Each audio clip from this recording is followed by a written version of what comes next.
프란치스코 교황의 사임을 압박하려는 움직임이 있다는 주장이 제기됐습니다. 하지만 교황의 최근 발언과 행보는 사임과 거리가 멀다는 지적입니다. 그리스도인 일치기도 주간을 기념하는 기도회가 열렸습니다. 모든 그리스도인이 선을 행하고 공정을 추구할 것을 다짐했습니다. 제17회 생명의 신비상 시상식과 영화 탄생 감상문 공모전 시상식 소식 전해드립니다. 시청자 여러분 안녕하십니까? 1월 19일 목요일 CPBC 뉴스 시작하겠습니다. 베네딕토 16세 전임 교황 선종 후 프란치스코 교황의 사임을 압박하려는 움직임이 있다는 주장이 제기됐습니다. 이탈리아 매체들은 교황이 지난 주일 물러날 줄 알고 떠나는 법을 배워야 한다고 말한 것을 사임과 연결짓고 있는데요. 맹현균 기자가 살펴봤습니다. 이탈리아 일간지 라 스탐파입니다. 프란치스코 교황의 사임을 촉구하기 위한 비밀 계획이란 제목의 기사입니다. 이탈리아 출신 추기경의 인터뷰를 인용해 프란치스코 교황이 사임할 정도로 압박하고자 하는 목표가 있을 것이라고 되어 있습니다. 가톨릭 교회 안에 보수적 성향을 지닌 그룹에서 이 같은 목표를 수행할 것이란 주장입니다. 교회 쇄신을 강조한 프란치스코 교황의 기조가 보수 진영에서는 불편했을 것이라는 시각이 반영된 겁니다. 그리고 이런 움직임은 베네딕토 16세 전임 교황 선종 직후 가시화됐다고 매체는 밝혔습니다. 그동안은 베네딕토 16세 전임 교황과 프란치스코 교황이 공존하고 있었기 때문에 프란치스코 교황까지 사임하면 3명의 교황이 공존하는 시대가 열려 혼란이 불가피해 목소리를 자제해왔다는 겁니다. 이런 가운데 현지 매체들은 물러날 줄 알고 떠나는 법을 배워야 한다는 지난 15일 교황의 3종기도 메시지에 주목했습니다. Farsi da parte, imparare a congedarsi. 앞뒤 맥락을 따지지 않고 교황의 발언 자체로만 보면 교황직을 내려놓을 줄 알아야 한다고 해석할 수 있습니다. 하지만 교황의 이번 발언은 개인의 영적 성장에 관한 내용이었습니다. 한 발자국 물러나 다른 사람의 말을 경청하고 또 나만 구원의 길을 걷는 게 아니라 다른 사람들을 예수님께로 인도해야 한다는 뜻으로 보는 게 정확합니다. 최근 교황의 의지와 행보를 봐도 사임과는 거리가 멀어 보입니다. 교황은 이달 말 아프리카 콩고민주공화국과 남수단을 방문합니다. 교황의 측근으로 알려진 독일의 신학자 발터 카스퍼 추기경은 교황은 무릎이 아닌 머리로 교회를 이끈다고 말했습니다. 불편한 무릎 문제는 교황의 행보에 걸림돌이 될 수 없다는 뜻입니다. 또한 교황은 현재 진행 중인 시노드 여정을 마무리하는 것에 깊은 관심과 의지를 나타냅니다. 직접 선포한 2025년 희년에 대해서도 구체적인 계획을 갖고 있습니다. 이에 따라 정말 심각한 건강 문제가 아니라면 교황이 당장 사임하는 일은 없을 것이란 전망이 나옵니다. CPBC 맹현균입니다. 제17회 생명의 신비상 시상식이 열렸습니다. 개인 2명, 단체 2곳이 수상의 영광을 안았습니다. 장현민 기자가 보도합니다. 제17회 생명의 신비상 수상자들이 한자리에 모였습니다. 시상식에 앞서 서울대교 의장이자 교구 생명위원장인 정순택 대주교를 만나기 위해서입니다. 정 대주교는 이 자리에서 생명의 존엄성을 지키기 위해 노력한 수상자들에게 감사와 축하의 인사를 전했습니다. 우리 사회 안에 다양한 모습으로 사회 활동으로서의 생명 수호를 위해 이제 애쓰시는 여러 개인과 단체들을 이렇게 고무하고 진작하는 이 생명의 신비상이 이제 점차 더 우리 사회 안에 뿌리 내려가고 있다고 생각이 듭니다. 올해 시상식에선 지방줄기세포의 특성을 규명한 김재범 교수와 생명이 지닌 영성적 특성을 이론화하는 데 노력한 신성환 교수가 각각 생명과 인문사회 분야 본상을 받았습니다. 또 활동 분야에서 제주교구 이주사목위원회 나오미 센터와 발달장애인 가족공동체인 조이빌리지가 각각 본상과 장려상을 수상했습니다. 정대주교는 수상자들에게 일일이 상패와 상금을 전달했습니다. 수상자들은 각자의 자리에서 생명의 존엄성을 지키기 위해 노력하겠다고 밝혔습니다. 생명의 신비를 올바르게 깨닫고 그 깨달음을 말과 행동으로 잘 옮겨갈 수 있도록 늘 성찰하고 기도하겠습니다. 저의 영광으로 생각하지 않고 생명을 생명으로 살려내는 사회와 문화, 생명의 삶에 담긴 의미를 드러내는 철학적 노력을 지켜가는 데 기울이겠습니다. 성경에서 나오미가 이방인 룻과 서로 버팀목이 되어 행복하게 살았던 것처럼 앞으로도 나오미 센터는 제주 도민과 이주민과 또 난민들이 서로 버팀목이 되어 행복하게 살아가는데 일익을 담당하려고 노력하겠습니다. 조이빌리지 김미경 원장은 수상이 큰 힘이 됐다며 감격의 눈물을 보였습니다. 처음에 추천됐다는 이야기를 들었을 때만 해도 경제적인 상태가 너무 안 좋아서 내년에 유지가 될 수 있을까 저 두려움이 있었지만 지금은 이제 그 상태가 살짝 지나갔습니다. 아주 많은 부분 이 상을 받게 되고 이러는 이 과정에서 분위기가 좀 바뀌지 않았을까. 한편 서울대교구 생명위원회는 생명의 신비상 시상식에 앞서 미혼부모 후원금 증서 전달식을 열었습니다. 후원 증서를 받은 10명의 미혼부모는 앞으로 24개월 동안 매월 소정의 후원금을 지원받게 됐습니다. 정대주교는 교회는 생명을 택한 그 마음을 지지하고 여러분과 항상 함께할 것이라며 기금이 미래의 꿈을 키우는데 작은 도움이 되었으면 한다고 기도했습니다. CPBC 장현민입니다.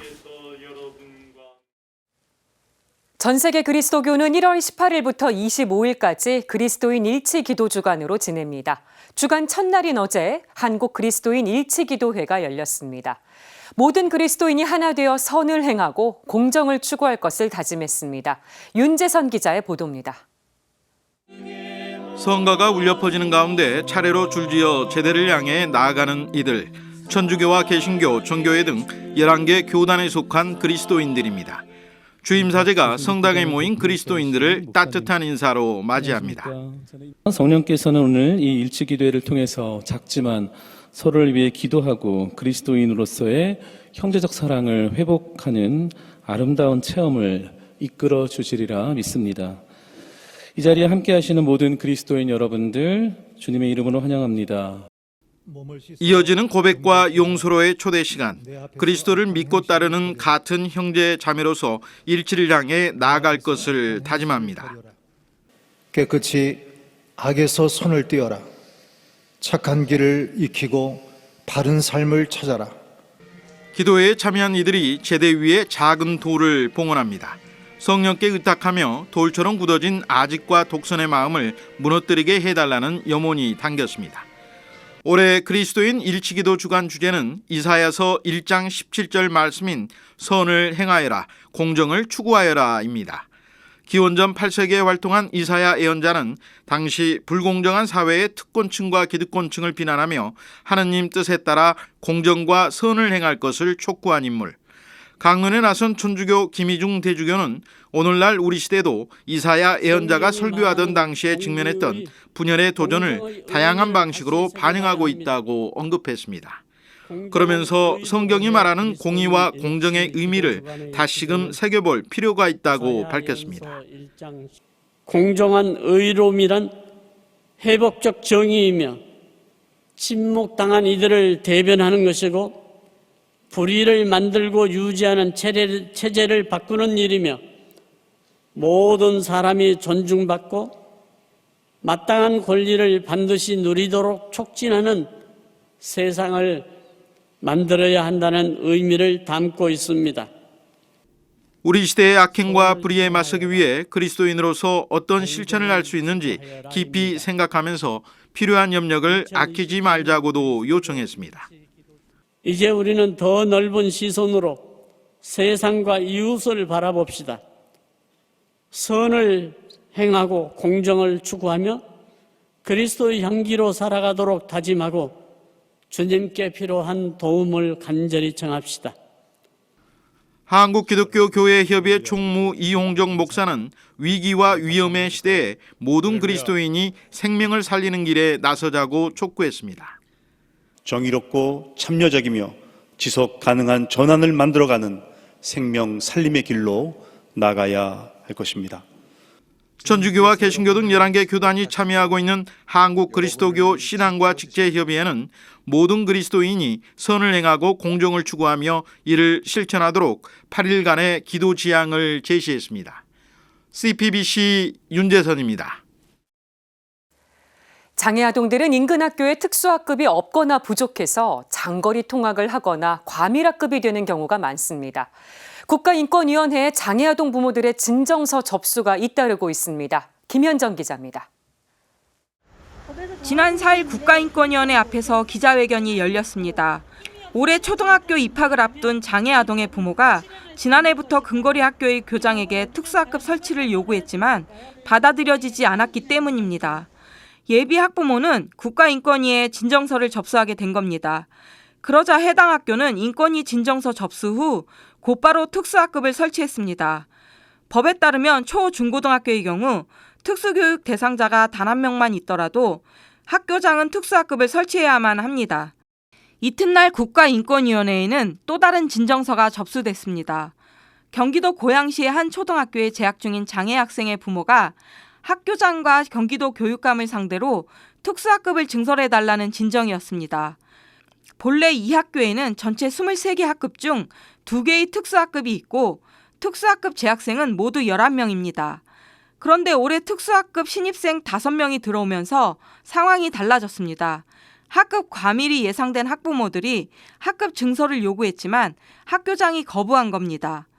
법에 의하면 해당 학교는 올해 신입생 입학과 함께 한 개 학급을 추가 신설해야 합니다. 교실이 없는 것도 아니고 뭐 다 교육청에서 지원을 다 되는 건데 이렇게 또 학생들이 특수학급 학생들이 늘어나는 게 가장 큰 부담이신 것 같아요. 이제 본인은 이제 8월달에 이제 정년퇴임 하시는데 이제 만약에 안 되면은 자기가 나가고 나서 하라고 이렇게. 이렇듯 장애인 학생들이 보통 교육을 받기 위해서는 어느 하나 쉬운 게 없습니다. 그 비장애인들이 하는 모든 일상적인 관문들이 장애가 있다는 이유로 그게 당연한 게 아니라고 하는 거를 매 순간 느끼는 그런 거죠. 근데 우리 애는 왜 못 가요? 이제 이런 얘기를 항상 해야 되니까. 저출산으로 학령 인구 자체가 줄어드는 상황에 더욱더 맞춤형 그리고 개별화된 교육을 받아야 하는 장애인 학부모 입장에선 당연한 권리를 요구하는 것조차 눈치를 봐야 합니다. 뿐만 아니라 정부는 올해 특수교사 선발 인원을 지난해 대비 61%나 줄였습니다.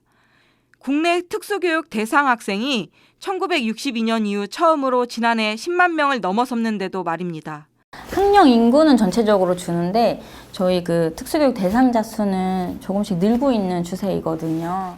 지난 2017년 장애인 학부모들이 특수학교 설립을 요구하면서 반대하는 지역 주민들 앞에서 무릎을 꿇은 지 6년. 다행히 주민들의 극심한 반대에 부딪혔던 특수학교는 설립됐고 졸업생도 배출했습니다.